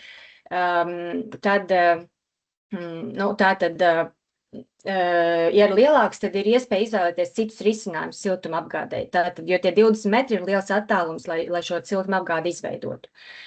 Bet jautājums bija arī tāds, vai tad var arī, ja ir šie 20 metri, bet tāpat grib izveidot pieslēgumu siltumapgādei, tad Edgara labo mani, bet tas tad būtu atbalstāms tāpat, vai ne? Protams, pieslēgums centralizētai siltumapgādes sistēmai pats par sevi, ja viņš ir kā vēlamā darbība, tad viņu var īstenot. Protams, kā vienmēr ir jāskatās uz budžeta līdzekļu liederīgu izmantojumu. Ja tur tā trase būs, kilometru gara vai ne, tad ir jāskatās tīri, kā tiks pamatots šis pasākums. Bet īstenībā jautājumu varbūt līdz galam netika varbūt tas vai savādāk uztvērām, tāpēc varbūt, ja nav korekti atbildēts, varbūt, ka var uzdot specifiski precīzāk šo jautājumu. Paldies. Jā, protams, arī mēs varam detalizētāk šo situāciju, varbūt, ja ne webināru ietveros, tad mums uzdodot rakstot jautājumu, jo ar to detalizētu situācijas izklāstu mēs arī varam precīzāk tad sniegt šo atbildi, bet paši par sevi šie 20 metri ierobežojums tā tad nav. Nākamais jautājums, tātad situācija sakojoši, ka ir jau sagatavots ēkas energosertifikāts 2024. gadā, un tagad vienkārši būs papildu izmaksas, lai sagatavotu šo 7. pielikumu, kas mums ir nolikumā paredzēts, lai pārrēķinātu atbilstoši aktuālajām vērtībām, atbilstoši aktuālajiem Ministrijas kabineta noteikumiem numur 222.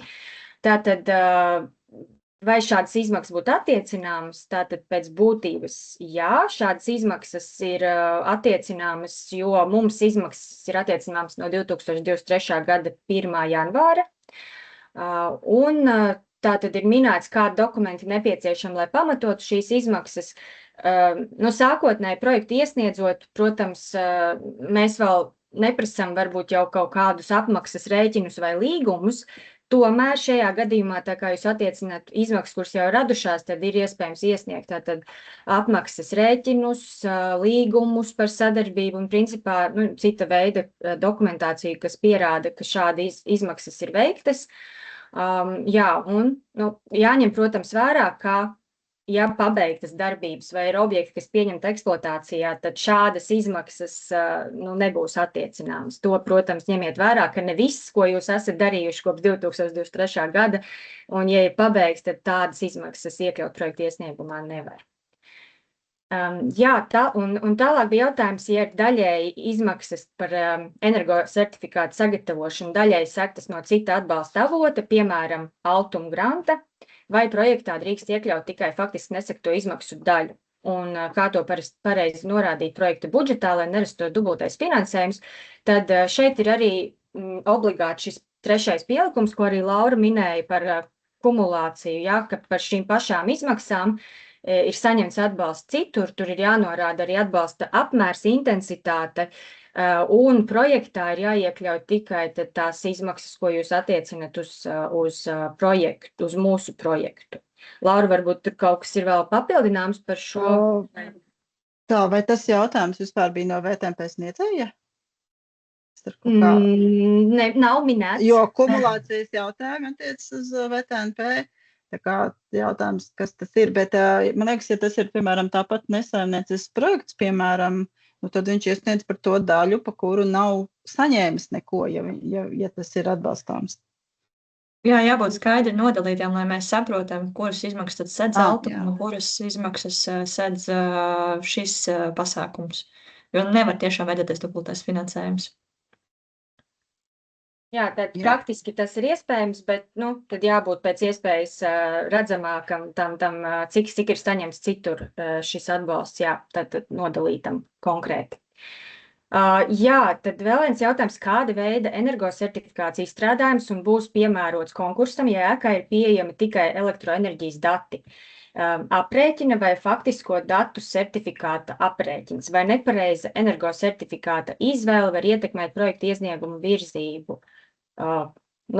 Es varbūt iedošu vārdu, Edgar, tev, vai varbūt jau ir čatā kāds šim jautājumam kāds komentārs sniegs, bet, principā ir jānodrošina tāda atbilstība Minuskabinetu 222. noteikumiem, bet, jā, varbūt plašāk var paskaidrot. Tas bija par kuru jautājumu? Par to, kāda veida energosertifikācijas strādājums un būs piemērots konkursam, ja ēkai ir pieejami tikai elektroenerģijas dati. Tā, tas pirmais jautājums tāds. Jā, atbildi noteikti ir to, ko nosaka horizontālais energoefektivitātes regulējums. Jā, horizontālais regulējums nosaka, ka principā, ja ir izmērītie dati, tad nevajadzētu būt problēmas, kāpēc nevarētu izsniegt ēkas energosertifikātu. Ja es pareizi saprotu, elektroenerģija ir izmantot arī apkurei. Līdz ar to es īsti nesaprotu iemeslu, kāpēc nevarētu izsniegt īsto energosertifikātu.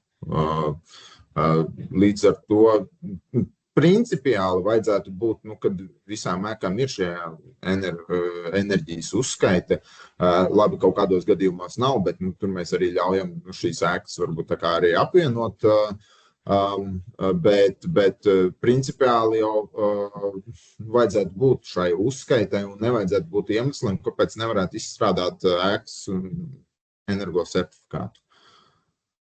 Jā, un faktiski papildinot, vēl Edgar, ka par tādu datu kvalitāti tomēr energosertifikāta izstrādātājs atbild, un mēs, tik tālu mūsu kompetence nesniedz, nav augstāka par to, ka ekonomikas ministrijas vai atbilstošo speciālistu kompetence. Līdz ar to mēs, protams, pārbaudam rādītājus, mēs skatām, vai tie ir reāli, vai tos ir iespējams sasniegt, un vai viss ir loģiski šajā energosertifikātā, bet par datu kvalitāti, jā, tā, ka mēs tagad iesim pārbaudīt katru ciparu, tad tas mūsu kompetencē neietilps tādā ziņā.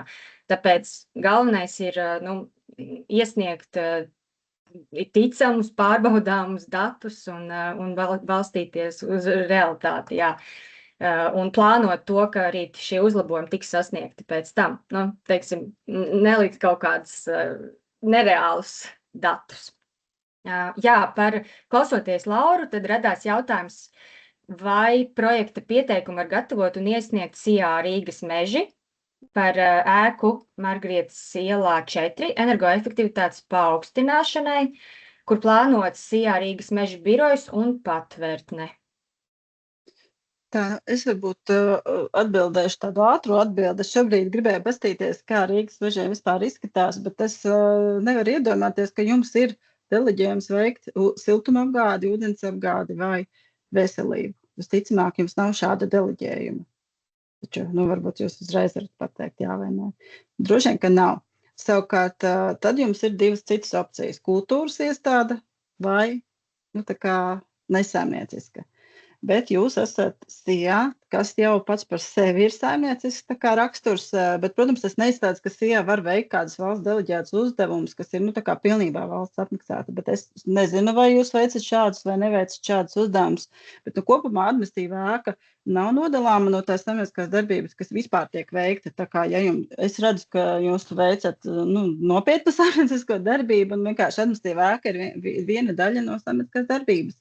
Un būtu jāpiemēro, es nevaru iedomāt, ja jūs paši saprotat, ka jums ir šis nesaimnieciskais aspekts kaut kāds un varat to pamatot, tad stāstiet vairāk kaut ko, bet tā pagaidām ļoti ātri apskatoties, ko es redzu tā kā Lūrstaftā, es redzu, ka jūs esat saimniecisks tāds uzņēmums, un es nezinu par tiem deleģējumiem. Savukārt par kultūru, ja mēs runājam, kultūra un dabas aizsardzība bieži ir tā kā roku, teiksim, tas vispārējais valsts atbalsta regulējums Eiropas komisijā, viņš ir tā kā vienāds arī dabas aizsardzības kādās jomās, bet tad tik un tā būtu, tad atkal ir tas 50% nosacījums, tā kā es nezinu, vai jūs to varat, tad varbūt mums vajag individuāli kādu sarunu, kas jums tur notiek, bet, jo nekad nebija pētīta, teiksim, šāds uzņēmums, un es nezināšu uzreiz. Paldies, Laura. Drīkst, Zane, Jā, droši. Jā, man vienkārši, es esmu tik pie vāja interneta, bez kameras atvainojos, bet mani sauc Jolanta Jaks, esmu Rīgas mežos, esmu cilvēks, kas strādā projektiem, un jā, iepriekš es gan saņēmu atbildīt par to, ka Rīgas meži var piedalīties projektā, bet, klausoties šo semināru, man tā kā tieši radās šie jautājumi, jo izejot no tiem bāzes datiem, tas, ko es gribētu, lai jūs saprotat, jā, mēs veicam kā uzņēmums, tas nav tieši deleģējums, bet, piemēram, Rīgas dārza un parki, tas ir deleģējuma līgums, jā, tas ir, protams, iepirkums, kurā mēs piedalāmies tāpat, jebkurš komersants, un attiecīgi, ja mēs viņu vinnējam, tad tiek slēgts līgums un nodot šī visa apsaimniekošana attiecīgi, piemēram, Rīgas mežiem. Protams, vesela rinda, kas ir izglītojošie procesi un uzturēšanas procesi, labi, saprotam īsti, ka mēs nedarām. Tad man ir cits viens jautājums, ko es arī uzdevu. Rīgas mežiem no 1. augusta tika pievienots Rīgas zoodārs. Tad man jautājums, tur ir daudz un dikti liels problēmas ar siltumapgādi, jo tur ir 16 centrālu apkuras vietas, un mēs plānojam tā kā šo situāciju optimizēt un risināt un ļoti būtiski uzlabot. Vai attiecīgi šī struktūra vienība, mēs viņai varam iesniegt projektu pieteikumu uz šo finansējumu un sakārtot šo te energoefektivitātes un centrāla apkuras jautājumu, in general, jā. Vai tā ir, jo tā faktiski, man liekas, ka tā ir tomēr ar kultūru saistīta padarīšana, tas, kā tas viss šobrīd izskatās, varbūt, jā, jums ir smaids par zoodārzu, bet tad, kad es biju apmeklētājs, tad es uz to neskatījos. Tagad, kad es skatos uz šo visu situāciju, kā cilvēks, kas meklē dažādus risinājumus, tad man smaids nemaz nerodas, jo 16 centrāla apkuras šobrīd ir, jūs paši saprotat, ļoti neekonomiskas risinājums, plus tam daži labi ir vecāki par mani, un man šobrīd ir 53 gadi, ja? Tad saprotam, ka, tur jābūt uzlabojumam. Tātad vai mēs ar šo struktūru vienību kā kultūras objekts varam startēt uz šo finansējumu? Paldies!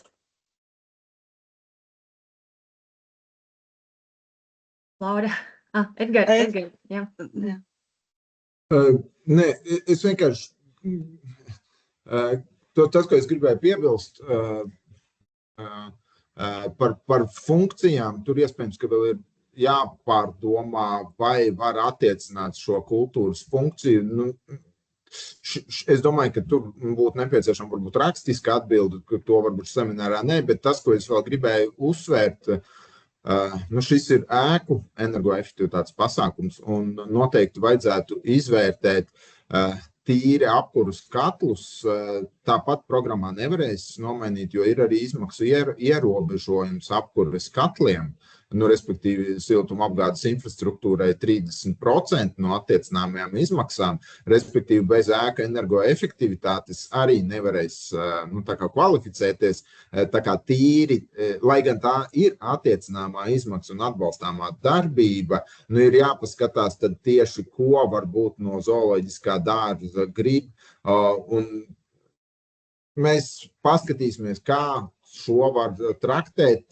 Un vispār es jau arī savā prezentācijā izteicu to, ka šie noteikumi tiks grozīti, varbūt ir nepieciešams tad rakstiski sazināties un skatīties, varbūt kaut ko līdz galam var ieprecizēt, bet tiešām mums būtu varbūt arī jāsaprot, vai jūs vispārīgos mērķus izpildīsiet ar to projektu, jo tikai katlus nomainīt šajā projektā nevarēs. Paldies! Jā.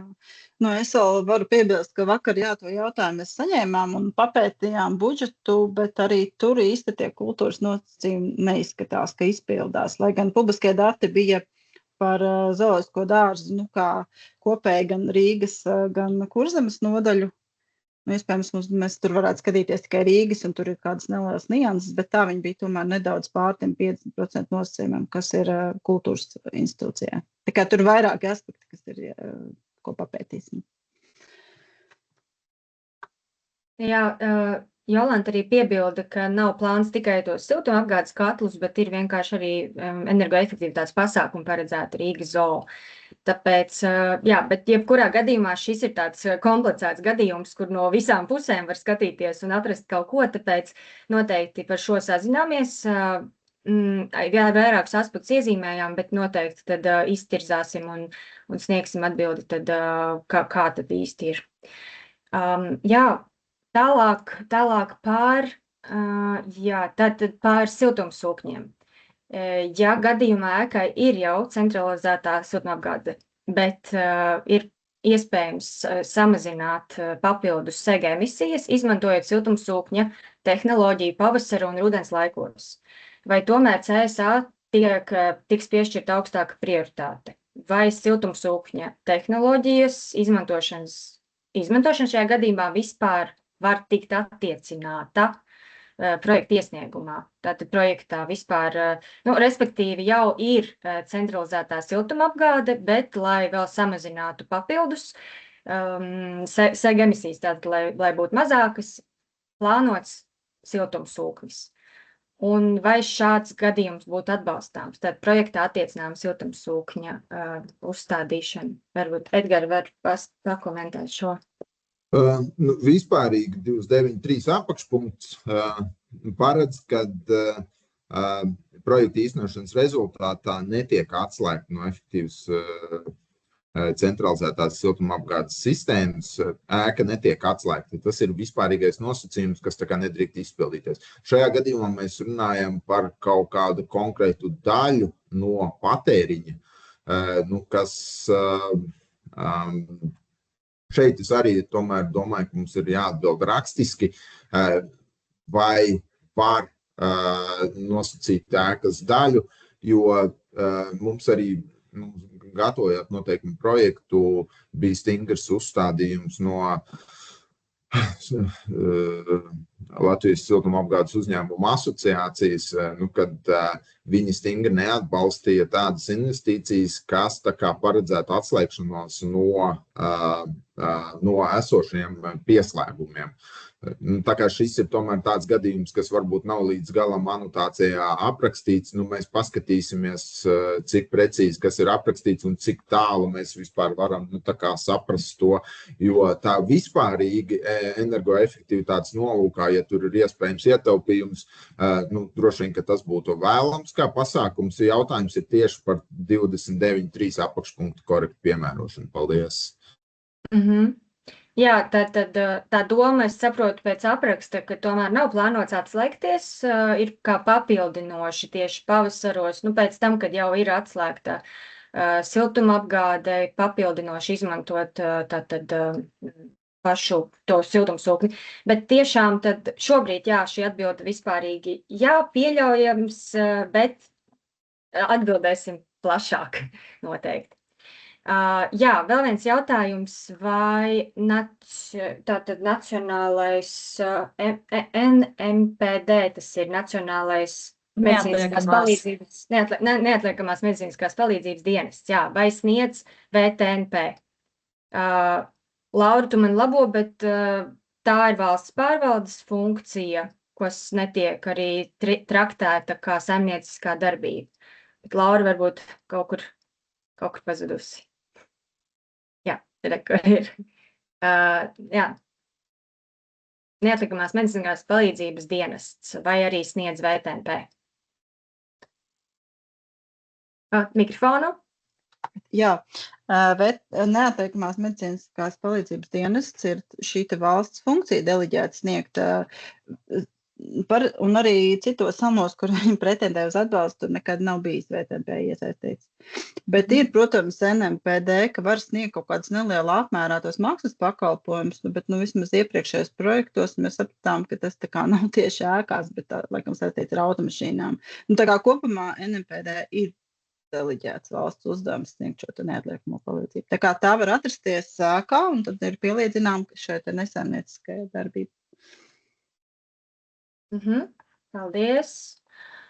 Jā, par kultūras mantojuma ēkām, vai tās ietilpst izņēmumos pie ēku atjaunošanas kategorijas, ja ēka sasniedz 30% ietaupījumu. Jebkurā gadījumā nav jau būtiski, vai tās ir Jā, šajā gadījumā par kultūras mantojuma ēkām varbūt, Edgar, tu vari plašāk pastāstīt. 30% ietaupījumu prasībai nav atbrīvojuma. Tas ir programmas nosacījums, un tas ir investīcijas iezīmējums un sasniedzamais mērķis. Šeit iet stāsts par kaut kādām energoefektivitātes prasībām, ko tā kā varbūt nosaka horizontālais ēku energoefektivitātes regulējums, un tur ir pieļaujami dažādi atkāpes, bet 30% ir minimālais nosacījums, kas ir jāsasniedz. Paldies. Jā, es atvainojos, es varu pakomentēt. Šī doma ir tāda, kad ēka sasniedz 30%, bet runa ir par tieši šo kategoriju nulles patēriņa A-klases ēku. Jā, Edgars arī iepriekš minēja, ka šeit ir attiecinām arī C-klase, bet vēlreiz varbūt var paskaidrot par šo. Šajā momentā mums ir izstrādāts būvprojekts ēkai, kur ir kultūras mantojuma piemineklis. Mēs arī viņu izstrādājam, lai viņi sasniegtu šos 30%. Mēs nevaram sasniegt šo nulles patēriņu kategoriju. Skatoties pēc šiem noteikumiem, es saprotu, ka tur ir izņēmumi vispārīgie vai arī nav izņēmumi vispārīgie atsevišķām ēkām. Energo šis likums, man liekas, parāds atsevišķām ēkām noteikts izņēmums sasniegšanā šīm klasēm. Jā, protams, ēka energoefektivitātes likums ir ar izņēmumiem. Viņš šobrīd ir pārskatīšanā, starpinstitūciju saskaņošanā, un šie izņēmumi, respektīvi, šie izņēmumi sasniegt gandrīz nulles enerģijas ēkas līmeņus, viņi šobrīd vēl nav noteikti, jo šis pienākums pats par sevi līdz galam vēl ēka energoefektivitātes likumā nav ietverts, un tas šobrīd ir saskaņošanas procesā. Mēs šos noteikumus sastādījām, lai būtu iespējas maksimāli plaši interpretēt, bet vai tad nav tā, ka tā C klase jums spēja sasniegt, jo iepriekš jau bija šī A klase gandrīz nulles enerģijas ēkas, šobrīd ir gandrīz nulles enerģijas atjaunotas ēkas. Vai tiešām C klase nav sasniedzams līmenis? Ja nav, tad ir jautājums, vai, jo šobrīd jau nav tādas atkāpes, kas ļautu nesasniegt šo gandrīz nulles enerģijas atjaunotas ēkas līmeni. Ja viņas parādīsies projekta īstenošanas gaitā, respektīvi tiks pieņemts likums, kurš atļaus kaut kādas specifiskas atkāpes un nobīdes, tad šo varēs piemērot un izmantot, bet šobrīd nav šādas atkāpes. Ir vispārīgās parastās atkāpes, ka var nesiltināt tur sienas vai nemainīt konkrētus logus vai nesasniegt kaut kādus līmeņus, bet šajā gadījumā mēs runājam par C klases līmeņa sasniegšanu. Paldies! Jā, Emīl, vai radās skaidrs no šīs atbildes? Jā, droši vien mēs skatīsimies paši tālāk, jā. Labi, bet jā, mēs šo atbildi arī noteikti publicēsim. Nākamais jautājums, kas man piefiksēts, ir ievērojot diezgan smalku izmaksu skaldīšanu pie pieteikumu sagatavošanas, vēlētos precizēt, kādā sagatavotības stadijā ir paredzēta projekta iesniegšanai. Minimālā gatavības pakāpe ir tas, ka ir izstrādāts energosertifikāts. Kolēģi, papildiniet mani, ko mēs vēl prasām. Jā, nav nekādas citas gatavības pakāpes noteiktas, lai iesniegtu projektu iesniegumu. Vienkārši sanāk šobrīd, kad tas budžeta kopsavilkums ir ļoti detalizēts. Bet arī var, piemēram, iekļaut varbūt vienā pozīcijā un to kaut kādā vienā pozīcijā un pēc tam to sniegt skaidrojumu, kas ar to ir domāts, ja jūs šobrīd nevarat norādīt katrai pozīcijai konkrētas izmaksas, ka tas būs pēc tam skaidrāks taps. Jā, vēl detalizētāk, jo tāpēc mēs arī aicinām patiesībā sastādot budžetu, izvēlēties tās pieejamās opcijas, kuras mēs jau esam norādījuši, un vēl detalizētāk to budžetu nesaskaldīt un, teiksim, pagaidām, kamēr vēl nav tad tiešām skaidrs rīcības plāns uz priekšu. Tā sagatavotības pakāpe aprobežojas ar energosertifikātu, bet, protams, jo vairāk punktus var dabūt, ir arī, piemēram, apliecinājuma kartē jau apliecinājuma karte izstrādāta vai būvatļauju saņemt, tātad, jo vairāk ir izdarīts, jo vairāk var saņemt punktus, tas gan. Bet minimālās prasības ir energosertifikāts. Tā, šeit ir plašāks jautājums par 24.2 punktu, tātad par ēkām, kuru kopējā platība pārsniedz 250 kvadrātmetrus, tiek uzstādīts piemērots saules enerģijas iekārtas, un jautājums ir par to, ka tur iekavās ir jāattiecināms. Ko šajā gadījumā nozīmē termins jāattiecināms? Un tāpat tad arī no tā izriet vēl jautājums, vai visu jānodrošina tikai ēkas pašpatēriņam, un kādas jaudas robežu nedrīkst pārsniegt. Tādi jautājumi par saules enerģijas iekārtām. Es varbūt varu atbildēt par anotācijā ir ietverts skaidrojums, tā skaitā, tā kā mēģinot skaidrot, ko šis jāattiecināms nozīmē. Respektīvi, ja jums jau ir uzstādītas saules sistēmas, jums viņas otrais nav jāuzstāda. Ir noteikts horizontālajā regulējumā kaut kāds izņēmums vai atkāpes, tad arī, ja viņas tiek piemērotas, tad arī var atkāpties. Šobrīd ir apstiprināti vispārīgo būvu normatīvs. Tur ir uz saules sistēmām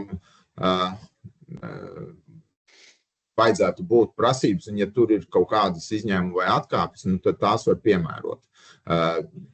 Principiāli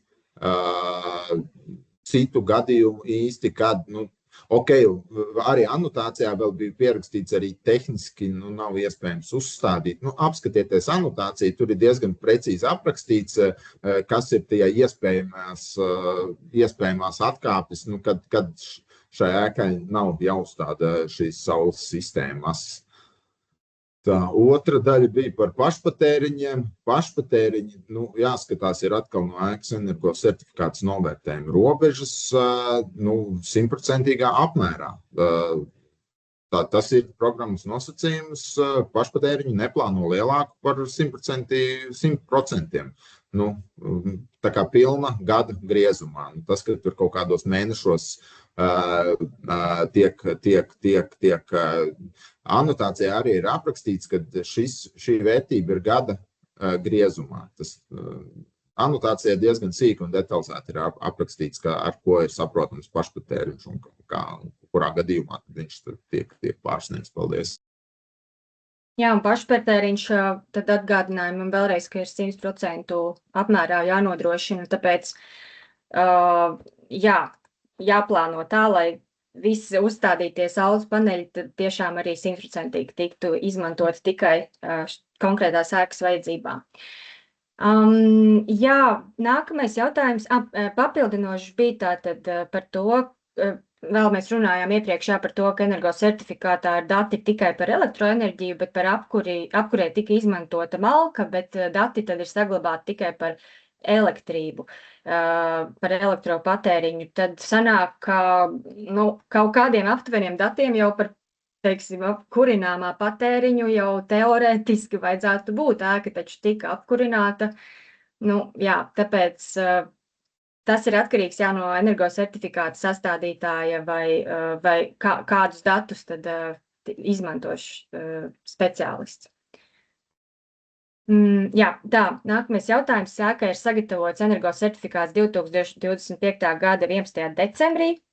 Ir veikti ēkai projektēšanas darbi un izstrādāts būvprojekts, un ir sagatavots arī ēkas pagaidu energosertifikāts.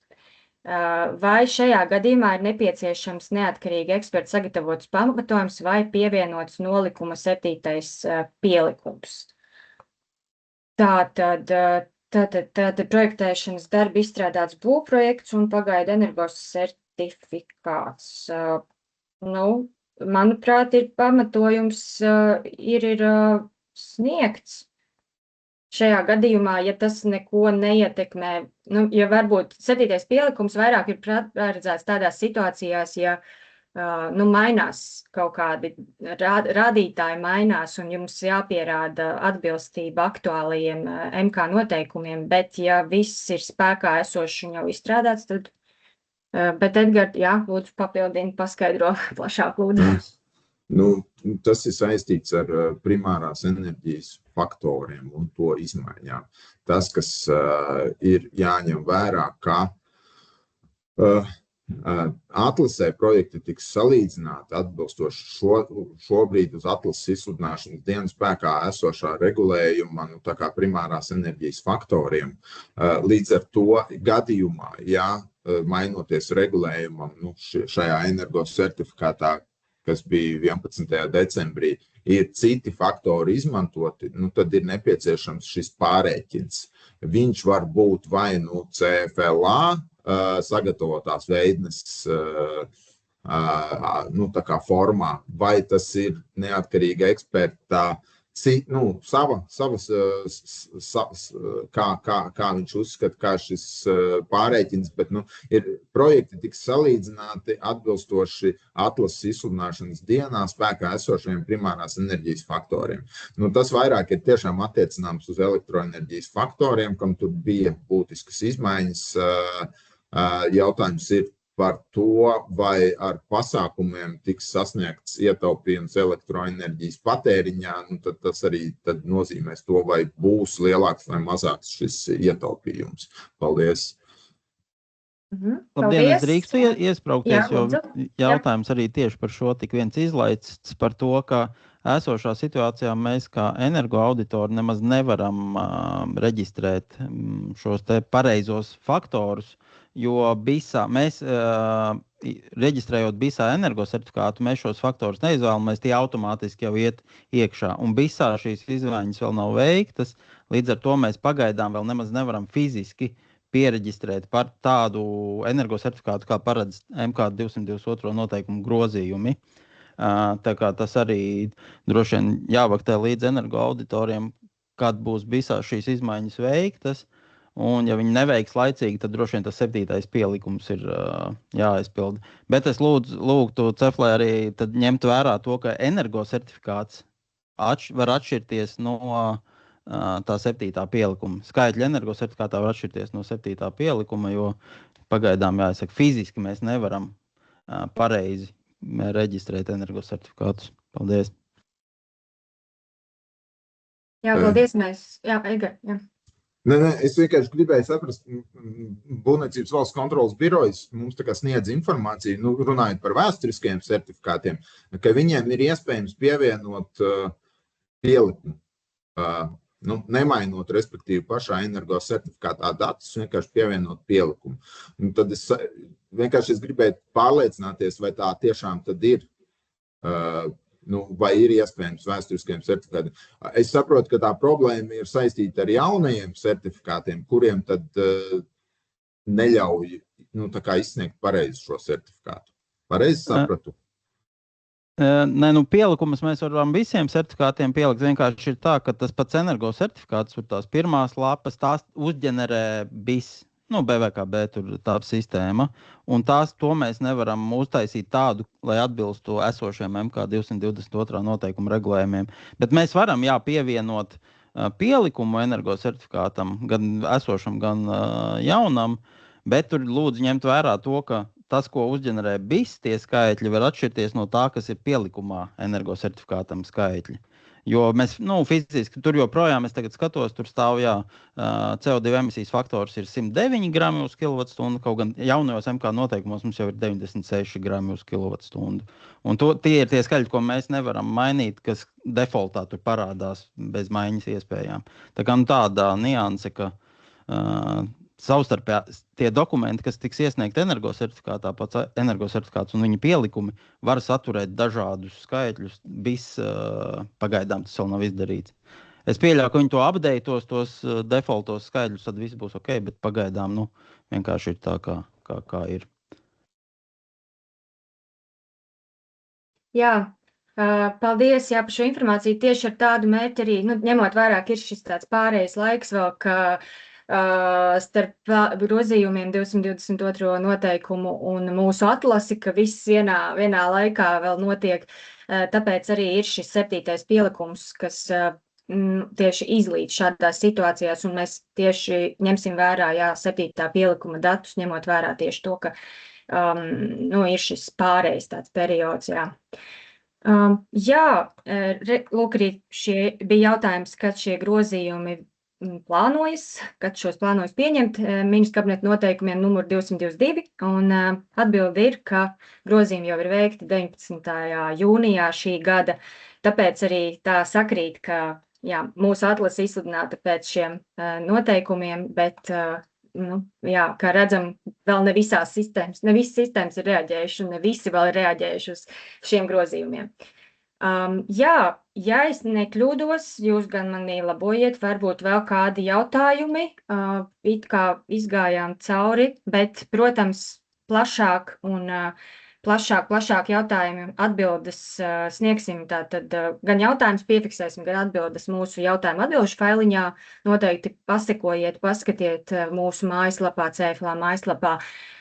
Un tāpat aicinu, varbūt, ja vairs jautājumu šobrīd nav, noteikti tāpat vēl radīsies, jo iesniegumu vēl var vairāk kā 2 mēnešus gatavot. Tāpēc droši sazinieties ar Lindu un manu kolēģi Miku. Mēs saskaņā sadarbībā ar Edgaru jums sniegsim arī atbildes. Un vēl viens lūgums nobeigumā arī aizpildiet novērtējumu anketu par semināru, webināru, ko mēs varam uzlabot, vai viss patika, kas varētu būt citādāk, kas bija labi, lai mēs arī varam izvērtēt savu darbu. Un paldies par dalību, ja pagaidām vēl citu jautājumu rociņas vai jautājumus neredzu, tāpēc paldies par darbu un droši vien sazināmies un veiksmi projekta sagatavošanā. Paldies kolēģi, paldies visiem!